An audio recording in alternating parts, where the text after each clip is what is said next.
Thank you. Thank you. Going to be recording and very good. So we are recording. You know what? We've all got to have our ladies here to help. Very good. Okay, so we are recording. And what this means to us, I just would like to get a little poll and even a rise of hands in the chat. How many of you are on nonprofit boards or have been on a nonprofit board before? Give us a little raise of hands. Nonprofits. Okay, very good. Yep, the majority of us. Okay, how many of you have been on for-profit or publicly traded or privately held compensated boards?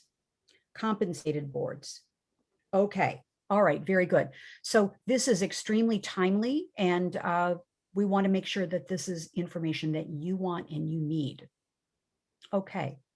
So let me formally welcome into stepping up to the podium. And how many of you are also on Clubhouse? Just kind of curious. I'm going to have a little Clubhouse isms here. Thank you, Essie, Tina, Sherry. Good. Yes, very good. So welcoming up to the podium, as you do also in Clubhouse, is Slavka Svark. Slavka is an independent oil and gas COO. She is an expert in boards, women on boards, getting on boards, staying on boards. Slavka has got tremendous experience also working for a Fortune 10 global organization in the oil and gas industry and rose through the ranks into leadership. And she is an extraordinary person and very involved, just graduated with her MBA and a real tremendous fireball. Naturally, Slavka is wearing a reddish pink today for our call. So yes, and by the way, I highly encourage all of you, get connected with each of us and also our two featured speakers today on LinkedIn. Get connected with them. So let's welcome Slavka to the podium here. Woohoo, yes. And our second speaker today is Nancy May. Nancy May, an extraordinary woman as well. Deep experience in boards, board governance. She's an author, a podcast host, and founder and CEO of Board Bench Companies, LLC, and a new venture that she's launching as well. And maybe, Nancy, you might give us a little clue to your new adventure as well during some time during our presentation. Okay, so let's welcome to the podium. Come off your mute and let's give a round of applause to our two speakers and welcome them onto the stage. Hey, thank you, love it. Woohoo! All right, good. Thank you. Very nice. Thank you. Yes, yes. Thank you. Yes, great. So let's go in and I want to speak to this very quickly, but then we're going to turn it over to Nancy and Slavka. The first context is, yes, we've got the economic and the global factors that are going into board participation, but let's bring it down to something more personal of why is it important for you to even be thinking about this? Why is it important to your career? And I'm going to just kind of set the stage for Slavka and for Nancy to jump in as well. But, obviously, when you're on a board as a compensated board member and you're an independent board member, meaning you're not part of the corporate structure, you're not a corporate executive working for the company, but you're an independent board member, you're compensated, and, you get that personal and professional elevation from that, of course. Obviously there's compensation and income that generally is involved with that. And our speakers will talk about that too. But also, from my perspective is this gives you ladies, you leaders, an opportunity for greater contribution, greater involvement in important companies that are doing really good things. And this is part of your legacy as a woman leader. So whether you're an entrepreneur, you're a women executive, doesn't matter because this is part of your legacy. So ladies, kick it off. Slavka, would you like to jump in? Nancy, jump into this because then we're going to get more tactical here. Your point of view on why, I'm also kind of curious, I'm throwing you a little curveball here, is why is this important to you, Slavka? Why is this important to you, Nancy? Okay, so let me start. So thank you very much, Kathleen, for having me and the opportunity to speak. And I greatly appreciated being on the stage with Nancy. And from my personal perspective, I have a passion and I see the value in helping others succeed. And that includes the companies, right? Individuals have companies within them, work within them. And that's wonderful to see people going within the companies from one stage to another. And the same applies for the companies going through a multiple stages. Just like people have the phases of growth, company has a different stages of growth, where the opportunity to be a board member and see them to make the progression is very rewarding on the intellectual perspective and see how they make their own transition. So that's from my personal perspective. Thank you. Yes. Yes, Slavka. And I'd like to also add, you, Slavka, also have a very global perspective. I mean, let's bring it home. I mean, you came to the United States. And ladies, I want to tell you, if you want to hear a story of success, a story of endurance, tenacity, and big vision, talk to Slavka. She has got an amazing background that you want to know about. So for you to have this passion, Slavka, is really terrific, but you bring a global perspective, don't you?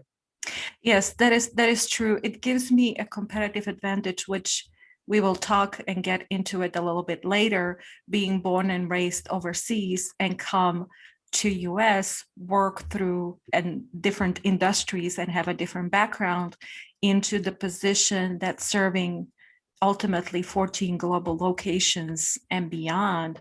It's definitely something that is very valuable to have as a skill in the tool set. Yes. Beautiful. Thank you. Thank you so much. Yes, good. Nancy, how about you? Would you like to jump in? From your perspective, why is this important, especially to women leaders? And we also have a gentleman who's joined us. He has such an interest in this topic. And of course, we are diverse. So we invite men, we invite everybody, come on in to the Women's Leadership Council. So Larry will be joining us here in a moment as well. Well, I would certainly add to and support everything that Slavka has said. Board work is something to be taken very seriously, and it's important to understand the value that you can bring to a board, and quite frankly, the value that they can bring to you from a marketing perspective. But it's one that takes time and commitment and understanding of an industry, and just as important, if not more so, the understanding of the dynamics of the other directors on the board. If you do not get along with them, if there's any kind of tension whatsoever or any concern about your ability as a female or professional to provide a commitment or a value to that particular company, you will be undermined. It happens all the time. And I hate to be negative on it, but it's understanding that before you go in. But from a career perspective, that board that board experience can be of great value, especially at the upper echelon. It can be also a challenge if you're moving from one job to another. It could be a deterrent from an employment perspective. So knowing how to leverage that as an asset, as opposed to a deterrent for somebody else you might be working with, is very critical. Yeah, very good, Nancy. Thank you. And with your deep experience and many years of experience, in all areas of this, you can really, you can speak with authority. And I love that you walk the talk and you definitely speak about this. So with such great authority. So thank you for that. That's great. Good. So just curious, in the chat, what are you getting from the conversation thus far? What is it that you're, some takeaways here about what's important to you so far about participating in a board? Why is this important to you? Do you think that it's the personal and professional elevation, compensation and income, which we'll talk more about, contribution and legacy? Is there one item on here that really stands out for you? Yes, thank you, Lisa. We're glad you're here. Yes, good. Very nice. The legacy of it. Yep, contribution and legacy. Thank you. So let's jump in and talk about the reality now. I mean, it sounds so illustrious and so glamorous, and I think there's an aspect to it that certainly is. But as Nancy also brought up for us, there are roles and responsibilities, there's duties, there's dynamics on boards. And Slavka, do you want to jump in first? We're going to have both you and Nancy speak to this, but what would you say what do you want to tell our colleagues about being on a board? What are the roles and responsibilities that we need to know about? Kind of high level, big picture. Thanks. Yes, thank you. Thank you, Kathleen.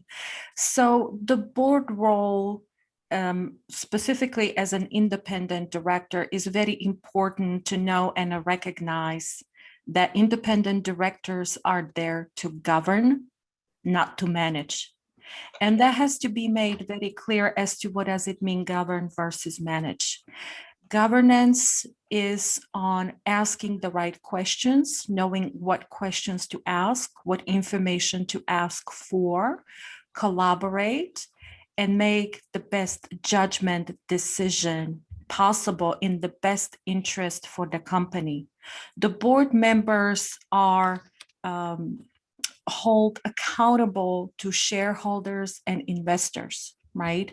So it doesn't mean that once somebody is a board member doesn't have any accountability. That's not true. The shareholders and investors will hold them accountable very swiftly for complying and making the decision based on the laws and rules and regulations that are not only on the state level, but also on the federal level. So having a knowledge of state, federal laws, and of course the laws that are applicable within the board as a whole is extremely important. Another thing I would like to mention is directors are held to the higher standard. The board directors are there to hire and fire CEO as well and create that board culture that's example for the corporate culture, right? So it's all start with the board, and a corporate culture are intertwined as to what is acceptable and what not. And that's very important point to make as far as the expectations as to board director, what you would be expected, how to behave and how to act. And let me pause for a second.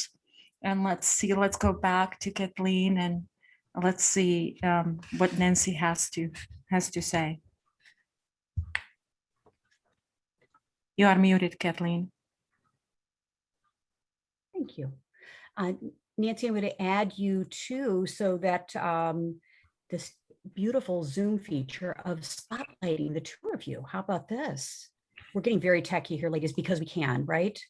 So Nancy, your perspective on board roles and responsibilities, what is it that you want to share with all of our attendees, our participants?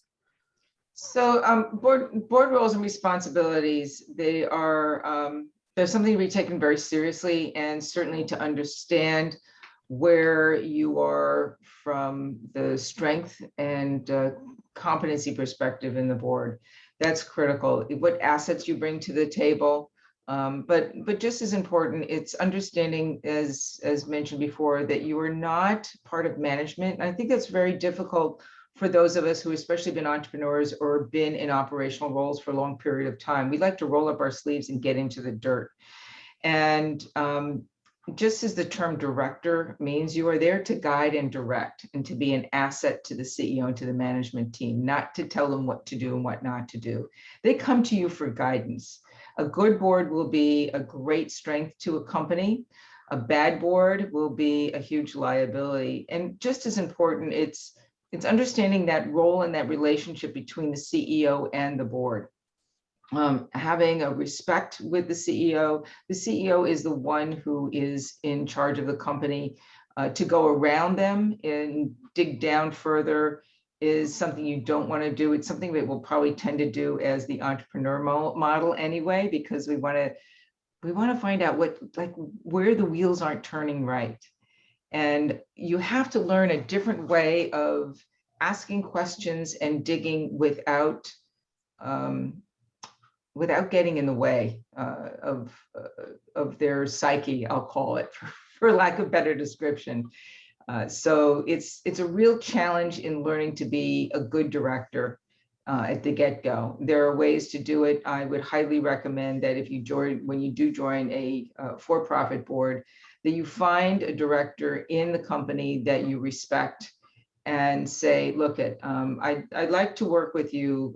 So you can just sort of show me what's going on here in the particular company, not to give your power to somebody else, but to learn to take guidance in what are sort of the rules, unwritten rules of that particular company in relationship with the management team and the CEO and the board.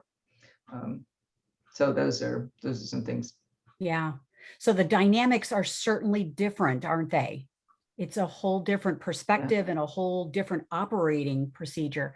So my question is, put it in the chat so far, what questions are emerging? Because we'll have a little time for a Q&A, but important board roles and responsibilities. And Nancy and Slavka, are they different for each company? Oh, I would say yes, very much so.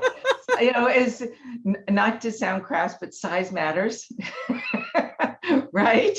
Absolutely. A little humor in some of these discussions goes a long way. Thank you, Nancy. Because ladies, you're looking very, very serious out there. I can see all of you and it's like, whoa, good. Thank you, Annalee. We're going to talk about that. Yes, good. Yeah. So size matters and corporate culture. Annalee put that in as well as culture, right?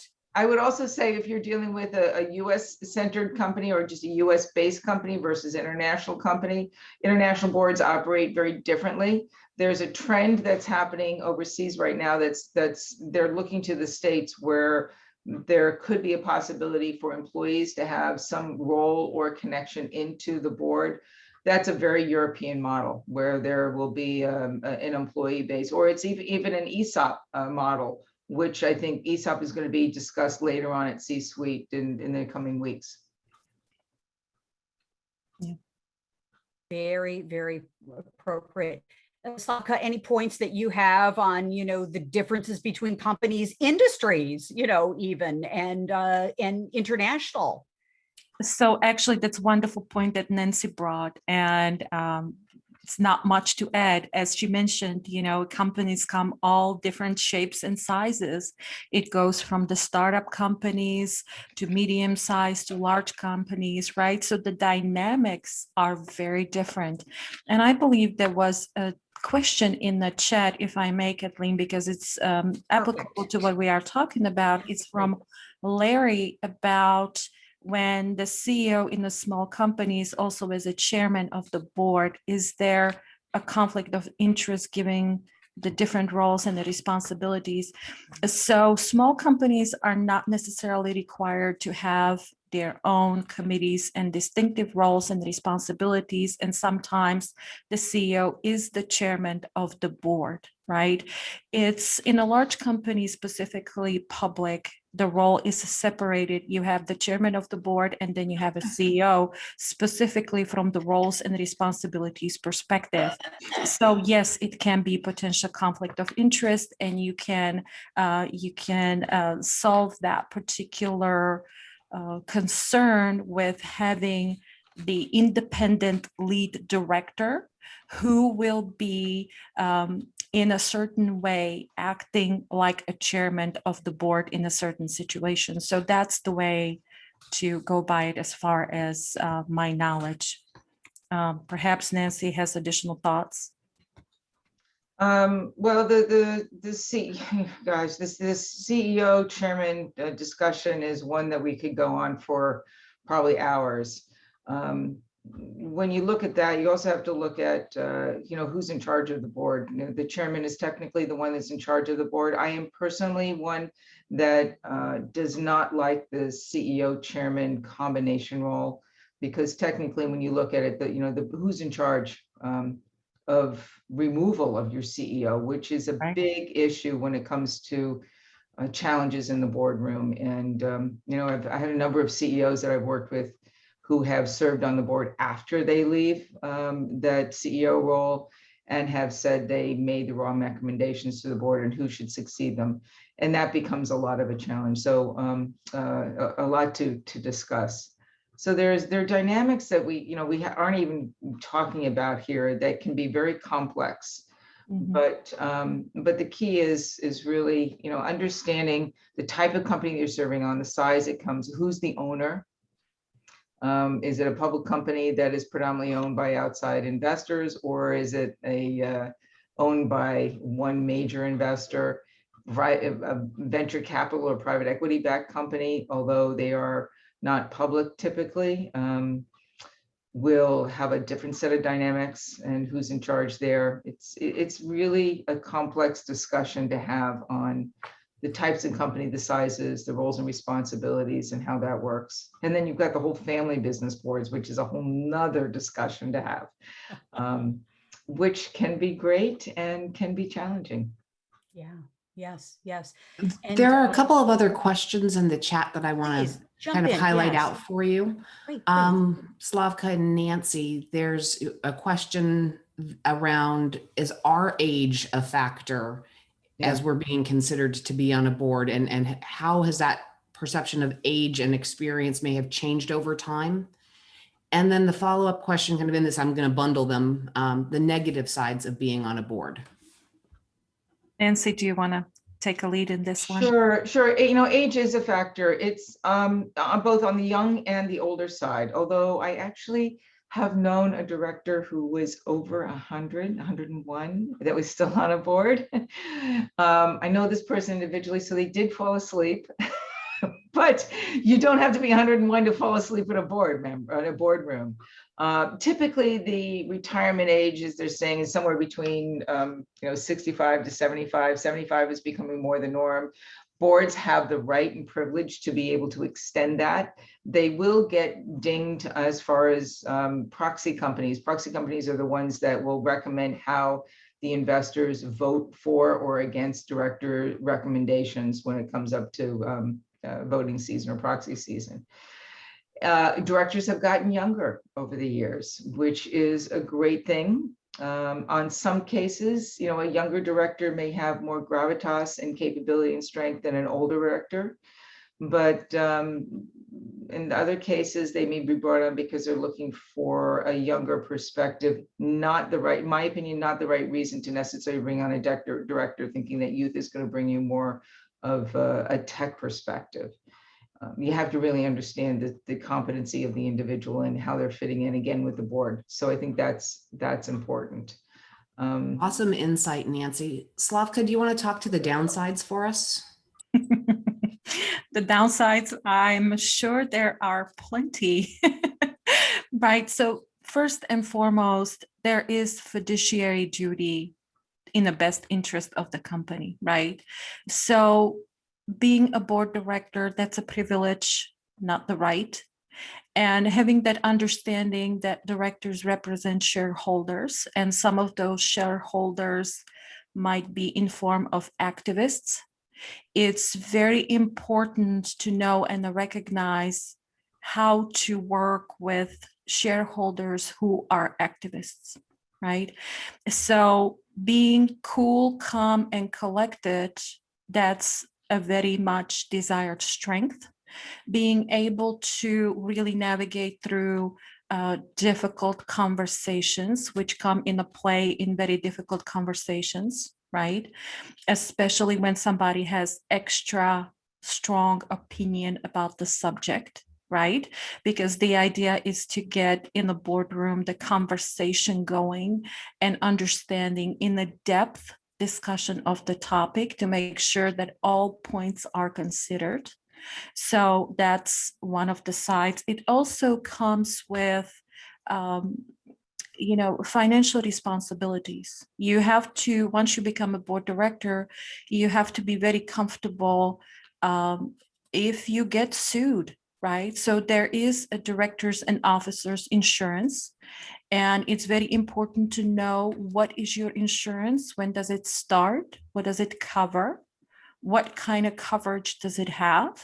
Because you as a board director need to protect yourself in that particular regard. So does it answer your question, Lisa? Can I add one Slavka, more thing to that? Not Yeah. to scare anybody, but Slavka is absolutely right. The question really on the downside on liability is, as many directors will say, it's not if you're going to get sued, it's when you're going to get sued. And just expect to get some sort of litigation presented to you at least yearly. On the D&O side, your D&O is, just so that you know right up front, your D&O is an annual policy. It's year to year. At the end of the year, it will be changing or upgraded. You always want to have an outside independent consultant that's reporting to you, that you work with, look at that D&O policy. And there are many who are good and there are many that just skirt the issue. So I would highly recommend also, when you leave a board, you are liable for at least 5 years out. So if something happens while you're gone, you left, understand that you need to keep that liability policy going and have additional protection. So looking at how you manage your own finances and how you protect yourself with an outside legal advisor is critical when it comes to managing that. So like I said, it's not if, it's when, and the extent to how they can break that corporate veil is something that you really want to pay attention to. Yes, Nancy, thank you. And thank you, Lisa, for helping moderate here. We got to get everybody involved that wants to be involved. This is great. Yes. So I guess what we're really hearing loud and clear is know the game you're in. You know, it's an important strategy. And you know, the whole idea of becoming a qualified board member. Nancy, did you want to start first, then Slavka? You know, how this whole distinction about becoming qualified, what are the key strategies around this topic? Well, see, becoming qualified really is something you start early on in your career and understanding it. If you haven't started in, way back when thinking about it, don't worry about it. You can catch up. The key is to really be able to show knowing how to market yourself really is what it comes down to. Being able to quantify your accomplishments that add value to a particular industry or company that you're targeting. If there's an expertise you have that's unusual, that's desired in a boardroom. Tech is one that's big. You've got a lot of aging directors who still can't, they're lucky if they can answer their phone or talk to 2 people on a phone at the same time. My dear husband, I love him, lovely, but he just switched from a flip phone to one of these. And he's always saying, let me take your phone and look at, like, no, give it back. So there's a lot of that's going on. And the whole concept of social media is exciting to directors. They don't understand it. The finance side of things, they're pretty good at it. But if you do not understand how to read a balance sheet and understand how the story they tell, you can get educated on that pretty quickly. It's important to know. But making sure that your bio and resume are up to speed, that it is written for a board, from a board perspective, as opposed to a job perspective, is critical. So there's some ways to do it. And then target, know where to fish and what pond, where the boards are and the opportunities are, as opposed to where the other candidates are. You don't want to fish where the other candidates are. You'll just be wasting your time.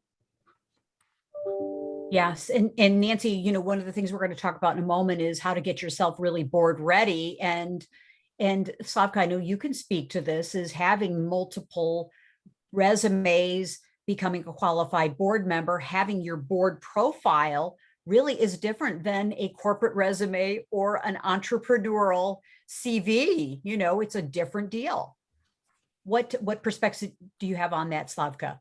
So very similar as Nancy mentioned, right? Being recognized industry expert. So what does that mean? That means having a knowledge of a certain area that provides competitive advantage. As Nancy mentioned, digital transformation is one of the hot topics right now, in addition to cybersecurity, which is running rampant thanks to pandemic, right? So that's very hot. and ESG. ESG stands for environmental, social, and governance aspects. So there are three areas mixed together. How the companies is taking care of the environment and surroundings. The social aspect is how it's recognized within the community and the engagement, and the governance portion. What does it do and handles not only the financial affairs, but also their employees and everything in between. So this is a high level as to the three major areas that are currently very desired to become an expert in if you already are not to some degree. Not only that, but also having a broad knowledge and understand the times, right? Being a lifelong learner. This is not one thing that you learn and never expand on it. This is continually, reading the articles, reading the materials, going into industry conferences and educating yourself as to what your industry, how it's evolving, what can be seen ahead, because that's how, when you go into the boardroom, that's how you know what type of questions to ask from your management, right? What information do you need from the management for you to make the best decision in the boardroom, right? So in addition to, we talk about, asking the questions, right? Not making the statement, getting that collaboration and making sure that all the viewpoints are considered, and having an excellent memory, right? You have to be prepared before the board meeting. You have to read the materials and don't show up for the board meeting unprepared. That's a no-no, right? And it becomes very clear when you are not prepared. And, so you not only have to read the material, but you have to remember, what do you want to ask and what you need a little bit more clarification on. But also be mindful of, when you are in the public company board and when you write something during the board meeting, that becomes part of discoverable evidence. And you have to leave those notes inside of the boardroom. So there's no such thing as bringing your notes in and taking your notes out, right? Everything is considered as discoverable evidence. And that's something that's very different. And just keep that in mind when you are thinking about stepping into the role as a board member. This is not the intent to scare you. This is the intent to give you the best information and get you prepared as to the expectations. And I'll give it back to Kathleen. Thank you. Yeah. Yes. Yeah. So, there's a lot obviously to this, the getting on the board, and our topic was also getting on and staying on. Nancy, anything to add before we jump into how to really raise your visibility so that, we're not necessarily seeking out board opportunities, but boards and board of directors are coming to us as well. Any topics that you wanted to mention? Any comments? There are probably a lot, but I just thought of a sneaky little trick when Slavka was saying, which is true, that everything you write down is you have to leave in the boardroom. I wonder if any directors actually tried to write notes on their hands. That'd be kind of hard to leave behind, but anyway. It's just a Or thought. on their smartphone, on their flip phone, the notes section. Yes, yeah. Because everything that is written could be, is discoverable, could be, retained or whomever. So really, I mean, what, Leave from my the hand two- behind. Yeah, left behind. Yeah, exactly. Right. Exactly. Yeah. So, I mean, tactically then, let's look at this. You're a board member, you're leaving your notes behind. And, what then are there agreed upon next steps? Are there agreed upon, takeaways? How would you manage that as a board member? Nancy, jump in. Yeah, what you just don't do is, as Slavka said, you have a good memory and you make sure that anything that is being noted is not implicating to one side or the other. It has to be as neutral as possible. And, the hard part is if you do have an activist director, understand that, the activists are out there. They go through ebbs and flows in the industry as far as who's pushing, who's not. And an activist typically will know more about the company than you will as a director. They do their homework. They're extremely good. And understanding their main purpose. Their main purpose is self-fulfillment financially. Yes. So there are pros and cons. I've seen too many boards who have actually fallen into lockstep with activists that have not necessarily been a benefit to the company. So, ultimately, it still comes down to your job and role and responsibility is to make sure that that company remains financially whole and viable for not just the employees and the other investors, but the entire community that it serves. Without customers, there is no business. I mean, the sole purpose of a business is to attain and retain customers at a profit. And as long as you keep that in mind, I think you'll be in good shape. Beautiful. Thank you. Thank you. Yes. So a couple more things that we really wanted you to know about this, and, strategies then to go to the next step is some high level counsel from Slavka and Nancy around how to increase your visibility to companies and to search firms that are looking for qualified board members. Now, obviously this topic, I mean, this is important for us all the way around, for our careers, for our businesses, but from a board perspective. Slavka, would you like to jump in first, and then Nancy as well? Couple key strategies on this. Excellent. Yes, let me take it on. So it's very important to know how does board function. So if you are part of nonprofit organization board, it doesn't mean that's a wash, right? You already have an exposure. How does it work? How does it function? What is the structure? That's a really good starting point. Most of the time, at the different stages of companies, you go to different networking events and the different shows. And I'll give you an example. There's one coming up, Houston Tech Rodeo, at the end of this month. And those are the tech startups. So not only the tech company startups will be participating, but also investors. Having the relationships, having the conversations, right? Expanding your network, as Nancy alluded to, you cannot be in the same pond. So you have to be very creative as to where to go to network, where you get to expand your skills. And if you haven't served on the board and you are interested in the board, right, tech startups or startups in general may leverage your expertise. It may not be paid as you desire from the beginning, but there is a potential. We spoke a lot about legacy, right? Helping others to succeed. That would be a wonderful opportunity to raise your visibility. Another one is, continuous learning. And I believe there was another question in the chat, in terms of getting a different certifications, is it valuable or not? I would say yes, because it does show from my personal perspective that you are really serious about the board service and you are really learning more about the board function and you are expanding the skills and you are current, right? And that is very important to showcase and a highlight for potentially for the boards who are looking for a qualified candidate. So not only be about the skills, which is very important, and it's also expanding on, how do you then manifest that you are learning more and expanding your education from the board perspective. So back to you, Kathleen.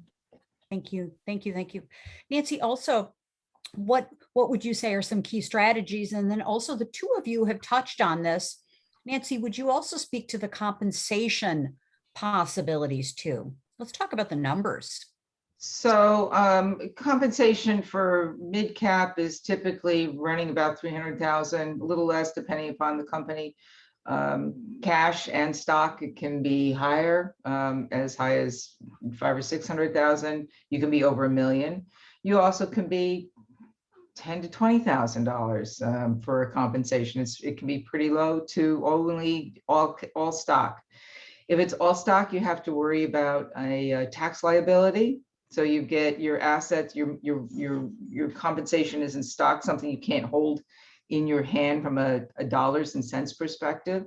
So come tax time, you will likely owe the government something, the IRS something, and you have to make sure you be able to cover that. So understand that from that. Search firms, I want to mention search firms because you put that on there. Search firms only cover about 30% of the board searches out there.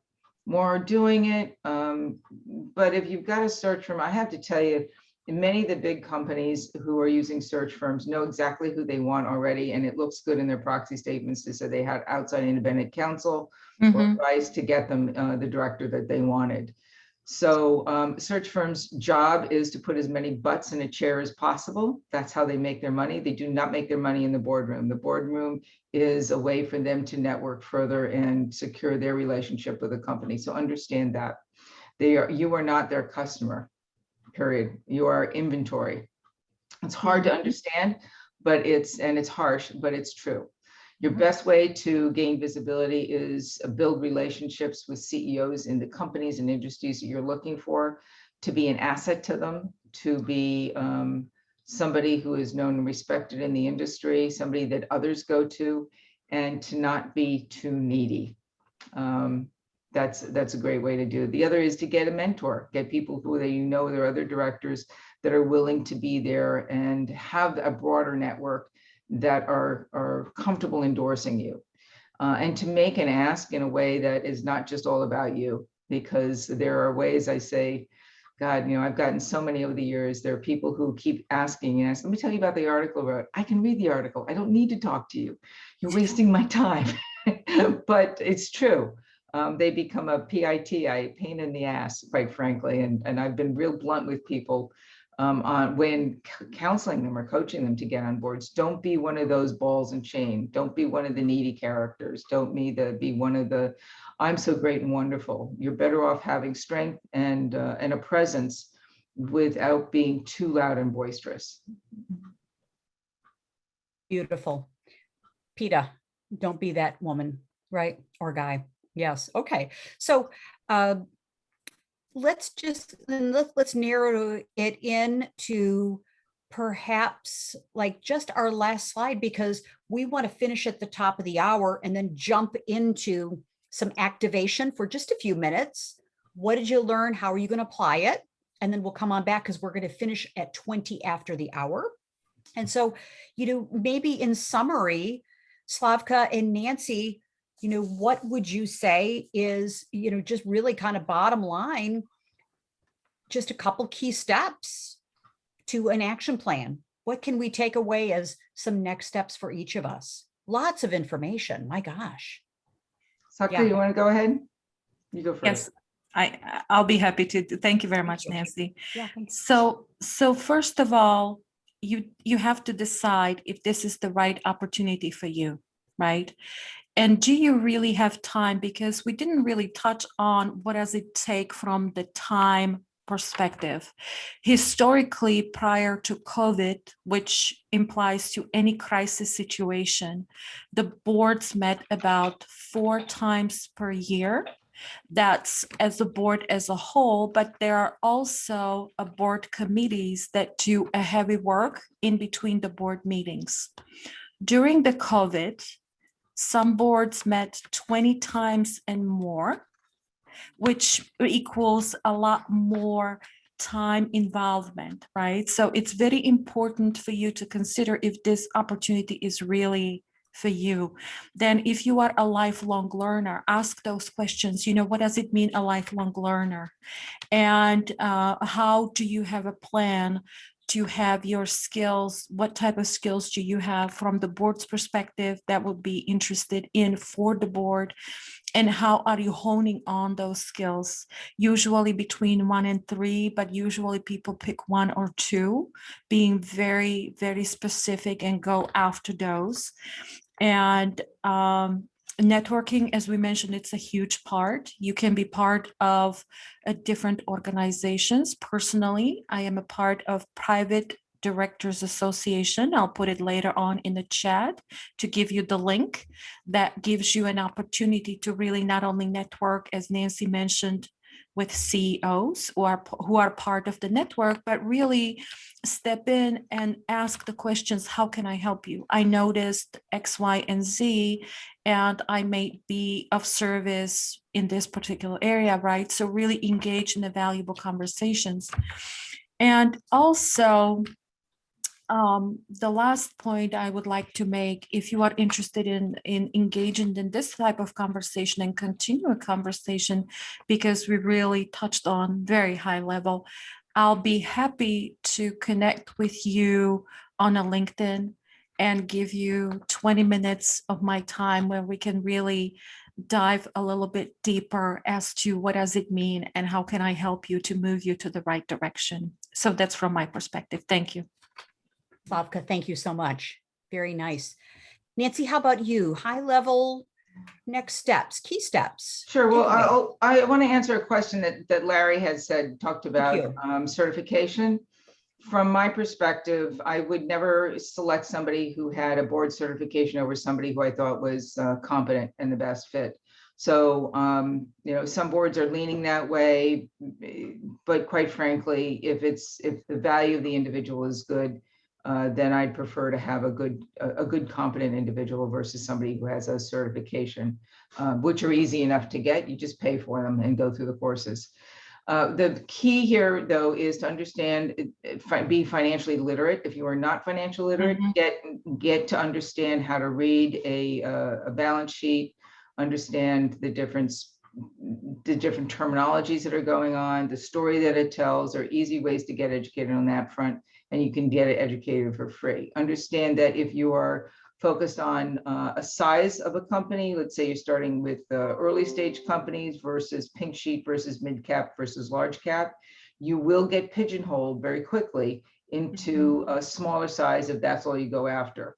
So again, you are judged by the company that you keep and the boards that you're serving on. So that's important. Breaking out from a private for-profit board, let's say a venture-backed board, to a public company is not an easy road because you're pigeoned as VC-backed.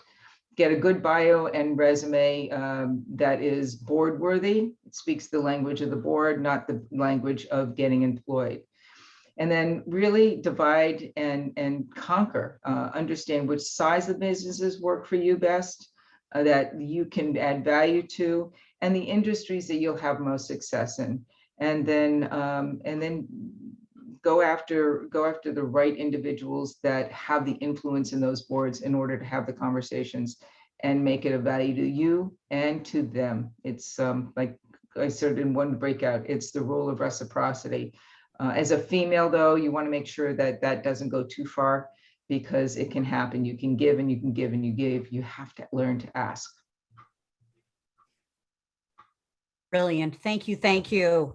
So, ladies and gentlemen, we're going to do our express version today. And, first of all, unmute yourself and let's give a little round of applause here for Nancy and Slavka. Nancy May, Slavka Star, thank you. Really good. Wow. Super good. This is really, as the C-Suite Network, reinforces, it's really about being the most strategic woman, the most strategic person in the room. And everything that we're learning is about activating your power and getting a seat at the table. And the board table, your own table, getting involved locally, but then also expanding your influence around the globe. It's completely possible. So we're, of course, encouraging you to use your new confidence, your new value, and taking the time to connect with our speakers on LinkedIn. So important. And expect success, because that's what we're all about. So we're going to just quickly go through today. We have our esteemed faculty, and I'm just going to quickly go through.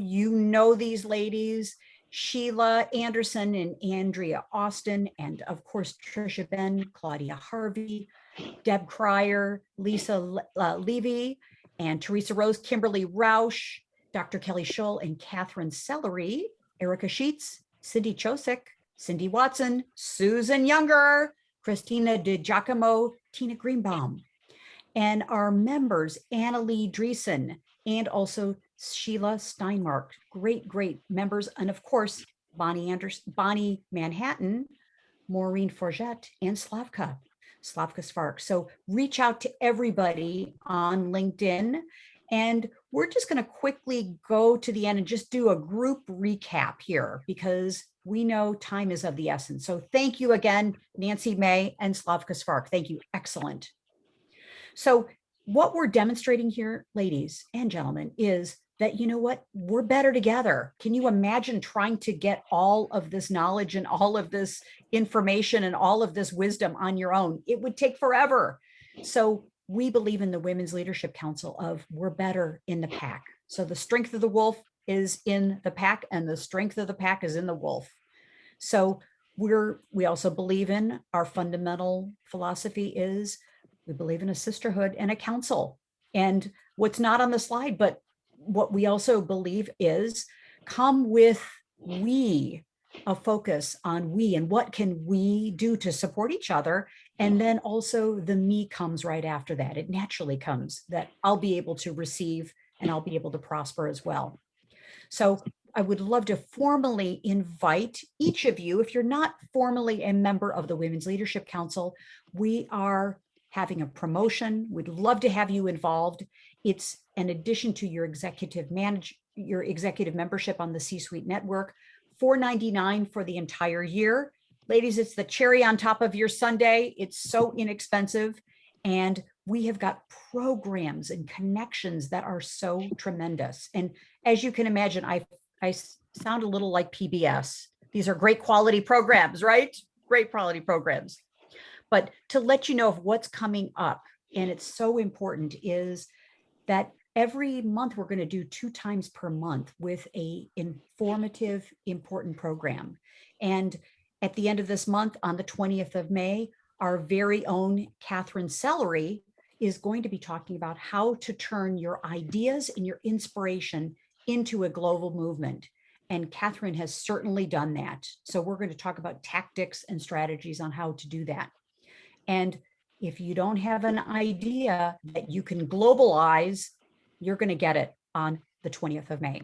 And then, of course, next month, a month from today, Thursday, June the 3rd, our very own Lisa Levy and her Disruption sisters, Christina DiGiacomo and Susan Younger, are going to be talking about, ladies, let's get disruptive. So if you want to get disruptive, put it in the chat. Lisa, do you want to jump in and just say a little bit about our program in June? Absolutely. We are so excited to bring this topic to this audience because disruption is all around us. It has always been all around us, right? Disruption is just a fancy word that we've been using to talk about change. Last year, we had to take our blinders off and understand that change happens whether we like it or not. And we have a choice how we show up, because how we show up, and we make the choice with internal change and disruption in our organizations, but also how we respond to the external stimuli that we don't actually control. So we're going to take the group on a journey to understand how we can look at where do we sit on a spectrum of responding to change. Do we embrace it? Do we naturally resist it? Everybody's natural inclinations are perfectly fine because that's who we are. But knowing how we show up and being able to make choices in situations to move forward is really important.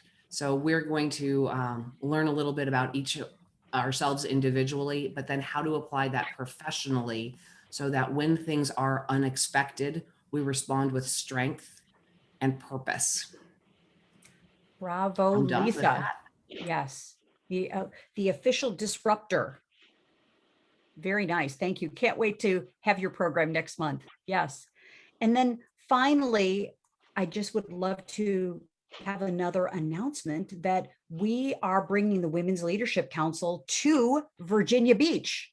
our brother in business and our dear friend, Bob Pizzini, has welcomed us to hold our conference in October 16th and 17th in Virginia Beach. So we're going to do iFly, ladies, and it's going to be tremendous. 2 days of really, really great activation and iFly and Rise. So more to come about that. It's coming together beautifully. So thank you. Thank you. Thank you. Let me come off mute and come off sharing. Love to get your one word or one phrase. What was a takeaway from today's great program? Love to get your point of view as we finish up our time together. What's a one word or one phrase takeaway from today? Who'd like to just jump in? Essential. Essential. Thank you, Lisa. Very nice. Thanks. Good. Just jump in. Thanks, Larry. We're glad you're here, Larry. The token guy. Thank you. Oh, but in all seriousness, great insights, really. I'm so glad I attended. I'm sorry I missed the first part of it. I was in the manufacturing council meeting. But being on a board has been of interest of mine for a long time. I've got a background I think would be helpful for that. But anyway, the comments that were made were really insightful. So I can't say how much I appreciate it. I can't wait to read all the resources and watch the stuff you shared. So thanks again. Very nice. Kathleen, Thank can you. I add one comment? Please, Nancy, please jump in. This is for Larry. So the fellows that I have coached over the years, they said, I understand they're not taking any more white guys, middle-aged white guys as board directors. And I said, no, far from it. You know, you got lots of opportunities. So, you know, don't worry about it. I appreciate that. Thank you. There's hope yet. Yes. Thanks, Nancy. Diversity means everyone, doesn't it? Here. Yes, Good. yes. Thank you. Thank you very much. Glad you're here, Larry. Good, good, Thanks. good. Deb, Anna Lee, anyone else takeaways? Our speakers? Just jump right in. Deb, thank you. Wow. Yeah, wow, it's right. And I'll be honest, this isn't something that I've given serious consideration to. I've given thought to it, but you know, it's great to have this conversation, to even be thinking, is this something that I want to get into? And there were so many things that, of course, I had never ever considered. You know, I've served on a lot of boards for nonprofits, from very small to, you know, big, huge nonprofits. But of course, it is very different. You know, and so, you know, I just thank you for this fabulous information. Thank you, Deb. I think you've got some podcast guests on here. You're filled up again with all of us to support I you in know, your beautiful I know. podcast. You know, we love the podcast and always love having people on as guests. I think right now Lisa's the only one who has been a guest. But yeah, so always very happy to have guests. Very nice. Very nice. Good, good. Anyone else? Takeaway from today? Very nice. Well, valuable, awesome people. Thank you so much. What a great opportunity to bring to you the smartest of the smart, the best of the best. That's who we are in the Women's Leadership Council. So with that, thank you again. Thanks, Nancy. Thanks, Slavka. Great program. We can't wait for our next program to talk about taking your big ideas, turning them into a global movement, and be disruptive. So have a wonderful day. See you very soon. Pass it forward. Pay it forward. Thanks again. Take care. Bye-bye. Great meeting. Bye-bye. Thanks.